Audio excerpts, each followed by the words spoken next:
et bienvenue à tous dans le journal de l'économie. On commence notre édition par le chiffre du jour. Retenez-le bien, 1,4%, c'est la hausse qu'ont connue les prix à la consommation au premier trimestre 2015. Un chiffre rendu public par le HCP.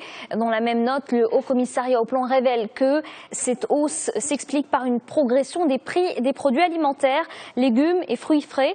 Ces produits ont vu leur prix augmenter. Autre indicateur en hausse, la demande des ménages, elle est en amélioration. Les Marocains consomment plus, une consommation poussée par plusieurs facteurs, notamment l'engouement pour les crédits à la consommation et la reprise des revenus extérieurs. Maroc, toujours, le rideau est tombé hier sur la conférence des ministres de commerce africains.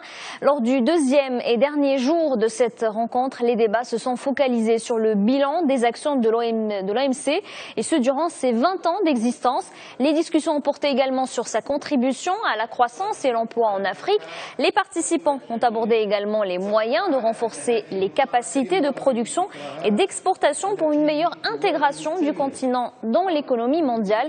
Le ministre marocain chargé du commerce a lu le message de clôture où il a rappelé les conclusions de cette conférence. On l'écoute, il est au micro de Shafiq Faiz. Il y a eu un vrai échange durant ces 2 derniers jours. Il était question d'évaluer le bilan de ces 20 ans. Cette évaluation était très importante pour examiner ensuite les perspectives d'avenir. Cette rencontre est également l'occasion de préparer des recommandations et des propositions, et ce pour les présenter à Genève.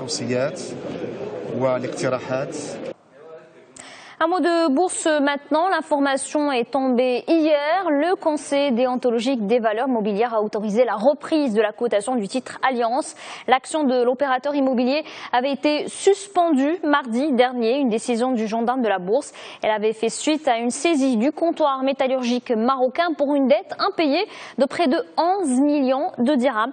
Lors de la séance d'hier, la valeur d'Alliance s'est bien comportée. Elle a gagné pratiquement 4%. Et en parlant des sociétés cotées, voici une étude qui s'est penchée sur la transparence financière et la diffusion de l'information de ces entreprises. Elle a été menée par l'Institut marocain des administrateurs.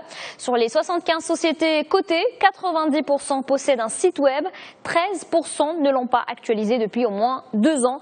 Concernant les informations publiées sur ce support internet, 44% seulement diffusent leur rapport annuel en ligne et plus du tiers informent sur la répartition de l'actionnariat, la composition du conseil d'administration et les résolutions de l'Assemblée générale.